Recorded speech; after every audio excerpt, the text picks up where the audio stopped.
नमस्कार विद्यार्थी मित्रांनो, मी मोहनदास सलामी अफेक्ट ऑफ लर्निंगमध्ये आपलं सर्वांचे स्वागत करतो। सगळ्यात शेवटी मास्टर क्वेश्चन तुम्हाला विचारला गेलेला आहे, तेव्हा हा व्हिडिओ पूर्ण शेवटपर्यंत पहा आणि चॅनलला फर्स्ट टाइम भेटत असाल तर लाईक शेअर सबस्क्राईब करायला मात्र विसरू नका। नवीन व्ह्यूअर्स भेटतात पण सबस्क्राईब करत नाही, तर चॅनलला सबस्क्राईब करा आणि व्हिडिओ कंटिन्यू करा। तर चला सुरुवात करूया।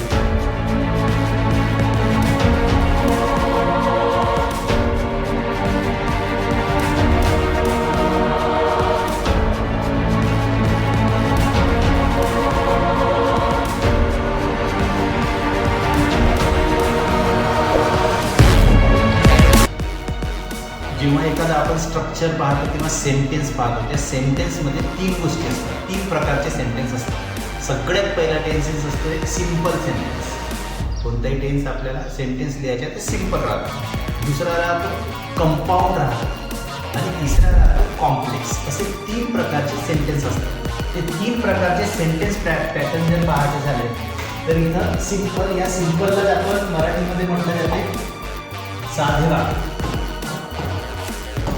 साधे वाक्य म्हणजे ज्या वाक्यामध्ये subject plus verb plus object असं आहे।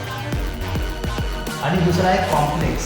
कॉम्प्लेक्सला आपण म्हणतो मिश्र। मराठी मिश्र म्हणजे यामध्ये एकापेक्षा जास्त वाक्य, एकापेक्षा जास्त म्हणजे दोन राहतील, तीन राहतील, चार राहतील, मिक्स राहतील, असे जास्त जेव्हा असतात त्याला म्हणतात कॉम्प्लेक्स।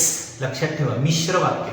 आणि त्याच्यानंतर तिसरा जो आहे कंपाऊंड। कंपाऊंड म्हणजे याला मराठीमध्ये म्हणतात संयुक्त वाक्य।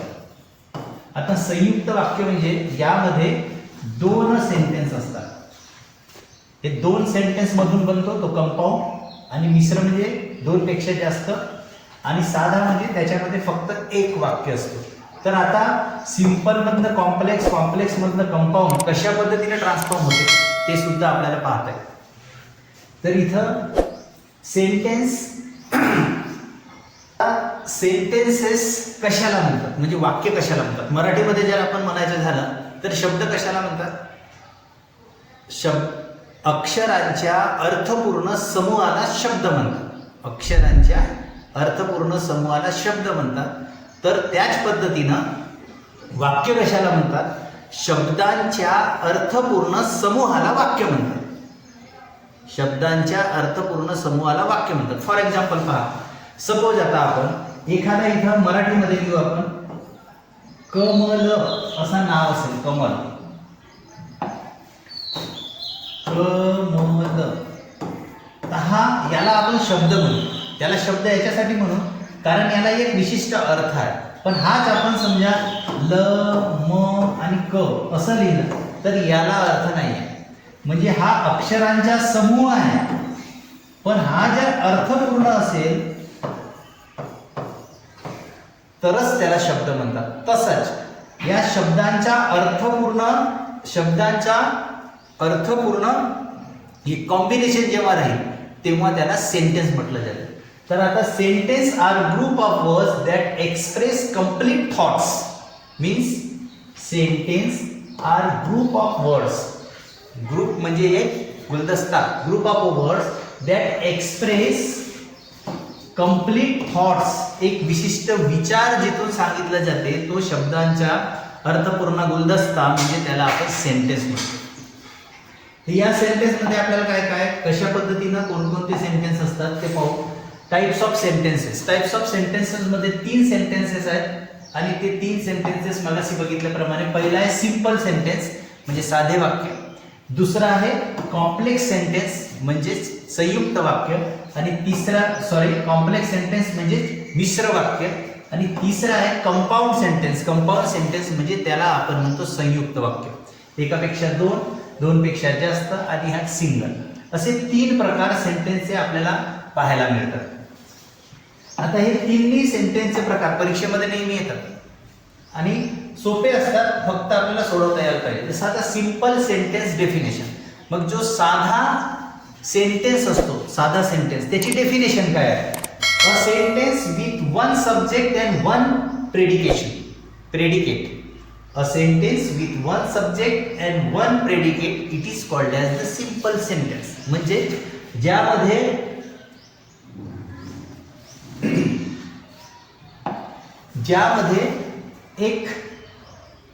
एक सब्जेक्ट,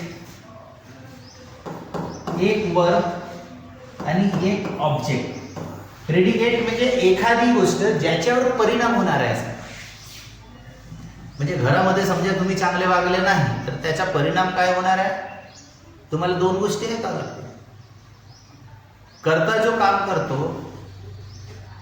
त्या ज्या गोष्टीवर त्याचा असर होतो तो प्रेडिकेट एक असतो. असा जो सेंटेन्स राहील त्या सेंटेन्सला सिंपल सेंटेन्स असं म्हटलं जाईल.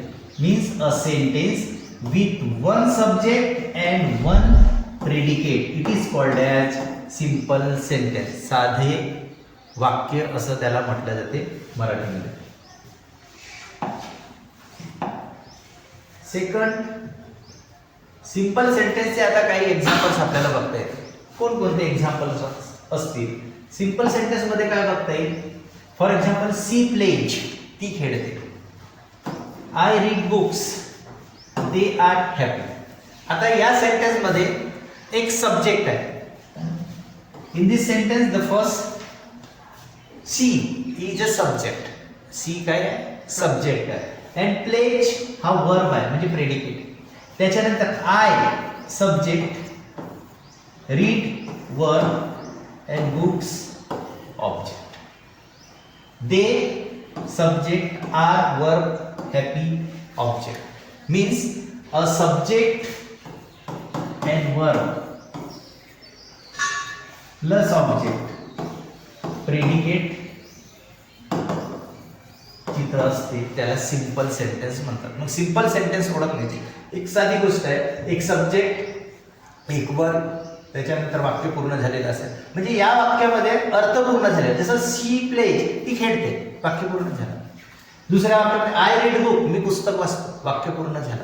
तिसऱ्या याच्यामध्ये दे आर हॅपी, ते आनंदी आहेत, वाक्य पूर्ण झालं. म्हणजे करता काम करतो, वर्ब असतो तो आपली ऍक्शन पूर्ण कंप्लीट करतो आणि ऑब्जेक्ट ज्याच्यावर ऍक्शन केली जाते, कर्म, ती ऍक्शन त्या कर्मावर झाल्यामुळे ऍक्शन कंप्लीट झालेली असते म्हणजे वाक्य पूर्ण झालेलं असते. त्याला सिंपल सेंटेन्स असं म्हटलं जाते. तर या पहिला जो प्रकार आपण पाहिला सिंपल सेंटेन्स, त्या सिंपल सेंटेन्सचे हे एक्झाम्पल्स होते. नेक्स्ट आहे कंपाऊंड सेंटेन्स डेफिनेशन. आता दुसरा कंपाऊंड सेंटेन्स डेफिनेशन. कंपाऊंड सेंटेन्सची डेफिनेशन आहे two independent clauses, joined by conjunctions. Joined by महत्वाचा शब्द आहे. Joined by conjunction. कंजक्शन म्हणजे दोन वाक्य जोडणारा शब्द. दोन वाक्य जोडणारा शब्द जो असतो त्याच्यानं दोन वेगवेगळे वाक्य एकत्रित आणले जाते. आता याचे काही एक्झाम्पल्स हे लक्षात ठेवायचे. सिंपल सेंटेन्स मध्ये काय होतं, एक सब्जेक्ट, एक प्रेडिकेट. आणि कंपाऊंड मध्ये काय आहे, कंपाऊंड मध्ये टू इंडिपेंडेंट क्लॉजेस, दोन आहेत independent clauses. And joined by conjunction. Conjunction मुळे ते जॉईन केले जातात, त्याला म्हटलं जाते कंपाऊंड सेंटेन्स. आता त्याची काही उदाहरणं पाहू आपण म्हणजे तुमच्या लक्षामध्ये येईल. फॉर एक्झाम्पल, आय रीड, एक सब्जेक्ट, एक verb. And I write, subject and verb. म्हणजे एक सब्जेक्ट आहे, दुसरा वर्ब आहे. इथं पुन्हा सुद्धा एक सब्जेक्ट आहे आणि दुसरा वर्ब आहे. पण ह्या दोघांना एकत्रित जोडण्याचं काम हे अँड केलेलं आहे. आणि हा अँड इथं कंजक्शन आहे.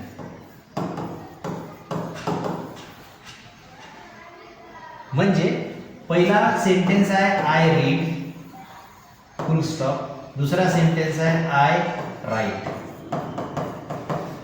आता या दोन्ही वाक्यांना जेव्हा एकत्रित केलं गेलं तेव्हा I read and I write, मी वाचतो आणि मी लिहितो, असं जेव्हा एक शब्द दोन वाक्यांना जोडतो तेव्हा त्याला कंपाऊंड सेंटेन्स म्हणतात. पण एक गोष्ट लक्षात ठेवा, कंपाऊंड सेंटेन्समध्ये दोनच सेंटेन्स आहेत. पहिला सेंटेन्स आहे आय रीड आणि दुसरा सेंटेन्स आहे आय राईट.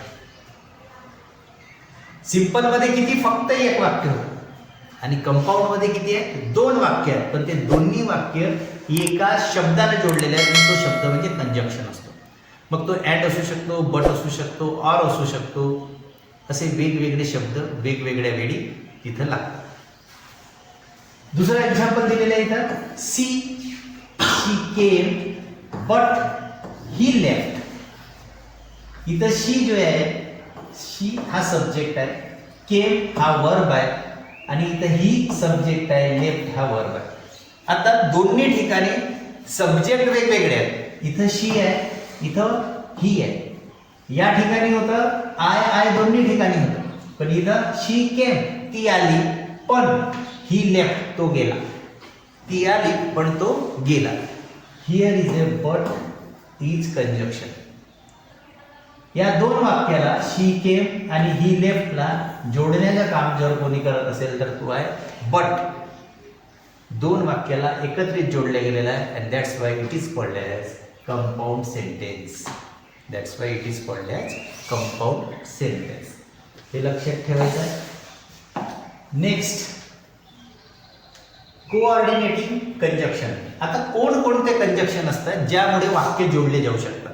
कोणकोणते कंजक्शन असतात आपण याच्या पहिल्यामध्ये पाहिलं आहे. पहिल्या याच्या आधी जे उदाहरण पाहिलं आपण, कोणकोणते असतात तर यामधला बघू आपण. कोऑर्डिनेटिंग कंजक्शन म्हणजे जोडणारे, दोन वाक्य जोडणारे कंजक्शन कोणकोणते असतात तर एक असतो फॉर.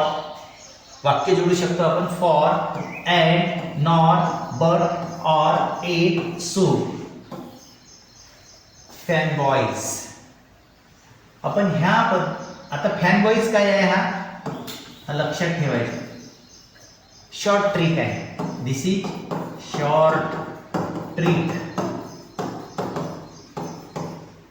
शॉर्ट ट्रिक कशाची आहे? हे कंजक्शन, कोऑर्डिनेटिंग कंजक्शन लक्षात ठेवायचं. एक शब्द लक्षात ठेवायचा, फॅन बॉईज. सहज लक्षात राहतो. FANBOYS, FANBOYS, FANBOYS. F for, A for and, N for nor, B for but, O for or, Y for S and S for so. Fanboys. आहे सोपं, राहील लक्षात. फॅनबॉईज लक्षात राहिला. F for, A for and, B, N for nor, B for but, O for or, Y for eight, S for so. फॅनबॉईज हा शब्द लक्षात राहिला.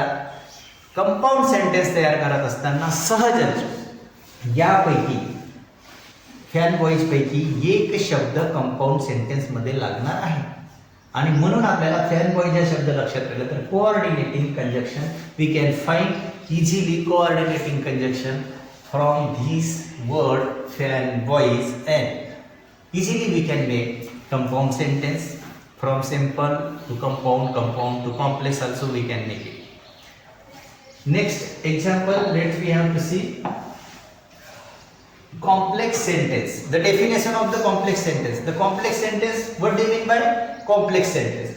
One independent clause and one dependent clause. Here is a two types of clauses are given. First one is one independent clause and one dependent clause. Independence means स्वतंत्र आणि dependent म्हणजे दुसऱ्यावर अवलंबून आहे. म्हणजे असे काही वाक्य असतात जे स्वतःहून स्वतःचं काम करू शकत नाही, ते दुसऱ्यावर अवलंबून असतात. म्हणजे दुसरा समोरचा येऊन त्याच्यासमोर सांगितल्याशिवाय तो वाक्य पूर्ण होत नाही. I was ready to go but he came and disturb me. मी जायला तयार होतो पण तो आला आणि त्यानं मला डिस्टर्ब केलं. पहिलं वाक्य I was ready to go, मी जायला तयार होतो. आय वॉज रेडी, मी तयार होतो पण मी गेलो नाही कारण तो आला मध्येच. म्हणजे दुसरं वाक्य लागल्यानंतर अर्थ पूर्ण होते. एका वाक्यानं तो पूर्ण अर्थ होत नाही, वाक्याचा अर्थ पूर्ण होत नाही. आणि म्हणून अशा ठिकाणी कॉम्प्लेक्स सेंटेन्समध्ये काय काय असते ते आता आपण बघू. दिस इज डेफिनेशन, ही त्याची डेफिनेशन आहे. त्याचे आपण काही एक्झाम्पल्स बघू म्हणजे तुमच्या लक्षामध्ये येईल. कॉम्प्लेक्स सेंटेन्सचे एक्झाम्पल्स आहे. I know that he is honest. म्हणजे आय नो म्हणता बरोबर इथं सब्जेक्ट आणि वर्ब आहे, पण वाक्य पूर्ण होत नाही. मला माहित आहे. का माहित आहे? हेच नाही माहित. आय नो मला माहित आहे. मला हे माहित आहे. समोर जेव्हा दॅट पासून दॅट ही इज ऑनेस्ट असं लिहिलेलं आहे, मला माहित आहे तर तो इमानदार आहे. मला माहित आहे की तो इमानदार आहे, तेव्हा वाक्य पूर्ण होतं. दुसरा, Wien she came I left. जेव्हा ती आली मी निघालो.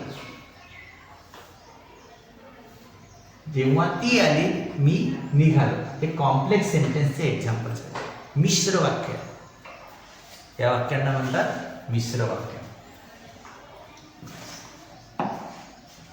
आता मिश्र वाक्यामध्ये डिफरन्स कोणत्या गोष्टीमध्ये आहे? डिफरन्स टेबल म्हणजे तिन्ही वाक्यामध्ये काय काय बदल आहे पहा. हा महत्वाचा आहे टेबल. हा पाठच करून ठेवायचा, लक्षात ठेवायचा पूर्ण, म्हणजे इझिली आपल्याला याचे उत्तर complex to simplex to compound आपल्याला करता येतं. जसं सिम्पलमध्ये वन क्लॉज आहे, सिम्पल सेंटेन्समध्ये वन क्लॉज, कंपाऊंडमध्ये टू इंडिपेंडंट क्लॉजेस, अँड कॉम्प्लेक्समध्ये one independent and one dependent clause. सिम्पलमध्ये वन क्लॉज, कंपाऊंडमध्ये टू इंडिपेंडंट क्लॉजेस अँड कॉम्प्लेक्समध्ये one independent and one dependent clauses. असे 3 क्लॉजेस राहतील. सहजच आपल्याला वाक्य ओळखता येतो.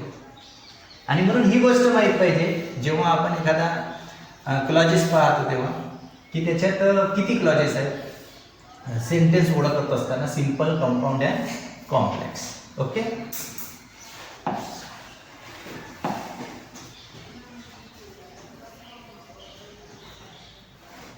आता आपण एक ट्रान्सफॉर्मेशन बघू. Transformation means simple, compound and complex. एक वाक्य तिन्ही याच्यामध्ये कशा पद्धतीने बदलता येईल, ट्रान्सफॉर्मेशन. आणि हा असा प्रश्न आपल्याला परीक्षेला येतो. कुठलीही परीक्षा असो, बोर्डाची एक्झाम असेल, आपली रेग्युलर एक्झाम असेल, किंवा ग्रॅमरमध्ये कुठलीही कॉम्पिटेटिव्ह एक्झाम तुम्ही जरी देत असाल, फ्युचरमध्ये देणार असाल, तरी तुम्हाला ह्या गोष्टी लक्षात असायला पाहिजे ना. सोपेच प्रश्न येतात. मग ती रेल्वेची एक्झाम असेल, बँकेची एक्झाम असेल, नाही कुठलीही एक्झाम असेल, त्या एक्झामला असे प्रश्न येतात. जसं पहा, सिंपल सेंटेन्स आहे, सिंपल साधे वाक्य, I finished work. I finished work, subject आहे, वर्ब आहे, ऑब्जेक्ट आहे. याला कंपाऊंड मध्ये जेव्हा जर चेंज करायचं असेल तर काय, कसं चेंज केलेलं पहा. I finished work, I finished work, I went home. मी काम पूर्ण केलं, मी घरी गेलो. हे 2 वाक्य आहेत. या दोन्ही वाक्याला हा अँड कंजक्शन लावून वाक्य पूर्ण केलेलं आहे. म्हणजे या वाक्याला इथं जर चेंज करायचं असेल तर I finished work and I went home अशा पद्धतीनं बदलावं लागेल. Means this simple sentence get changed into compound sentence. Now this simple I finished work simple sentence, whenever we have to change into the complex sentence, that is after I finished work, after I finished work I went home. After I finished work I went home. इथं after जास्तीचा लागलेला आहे. I finished work, comma I went home. Means एक independent clause आहे इथं आणि दुसरा dependent clause आहे, दुसऱ्यावर अवलंबून असणारा क्लॉज, आणि दुसरा डिपेंडेंट क्लॉज आहे, दुसऱ्यावर अवलंबून असणारा क्लॉज आहे. तेव्हा हा कॉम्प्लेक्स झाला. म्हणजे एकच सेंटेन्स बाकीच्या प्रत्येक सेंटेन्समध्ये ट्रान्सफॉर्म इथं केला गेला. काही प्रॅक्टिस क्वेश्चन आहेत. जसे पहा, आयडेंटिफाय सेंटेन्स टाईप. आता तुम्हाला इथं आयडेंटिफाय करायचं. आयडेंटिफाय मीन्स ओळखायचं आहे कोणता सेंटेन्स असेल. जसं पहा, सी इज हॅपी, हा कोणता येईल, सिंपल सेंटेन्स. इथं एकच क्लॉज आहे. त्याच्यानंतर I came and he left, इथं 2 क्लॉजेस आहेत म्हणून हा कंपाऊंड सेंटेन्स. आणि त्याच्यानंतर when I came he left, when I came he left एक डिपेंडेंट क्लॉज आहे, एक इंडिपेंडेंट क्लॉज आहे म्हणून हा कॉम्प्लेक्स सेंटेन्स आहे. असे 3 प्रकारचे सेंटेन्स आपल्याला इथं पाहता येतात आणि पाहायला मिळतात. हे लक्षात ठेवायचे, तिन्ही आपल्याला चेंज करता येते, सिंपल, कंपाऊंड, कॉम्प्लेक्स. आता याच्यातली एक महत्त्वाची गोष्ट आहे, जर आपल्याला रायटिंग स्किल डेव्हलप करायचं असेल, याचं कन्क्लुजन काय, जर रायटिंग स्किल आपल्याला डेव्हलप करायची असेल तर सेंटेन्स पॅटर्न येणे आवश्यक आहे. आणि म्हणून हे तिन्ही सेंटेन्सेस आपल्याला लर्न करणे आवश्यक आहे. आता याचे मॅक्झिमम एक्झाम्पल्स आपण घेऊ शकतो. खूप सारे एक्झाम्पल्स जर घेतले तर आपला जास्तीत जास्त प्रॅक्टिस होईल. विद्यार्थी मित्रांनो, हा व्हिडिओ तुम्हाला जर आवडला असेल, तुमच्या कॉन्सेप्ट जर क्लिअर झालेले असतील किंवा यामध्ये कुठले डाऊट्स राहिलेले असतील तर तुम्ही कमेंटमध्ये ते विचारा. आणि चॅनलला फर्स्ट टाइम भेटले असाल तर लाईक, शेअर, सबस्क्राईब करा. आणि आतापर्यंत व्हिडिओ बघितल्यामुळे धन्यवाद.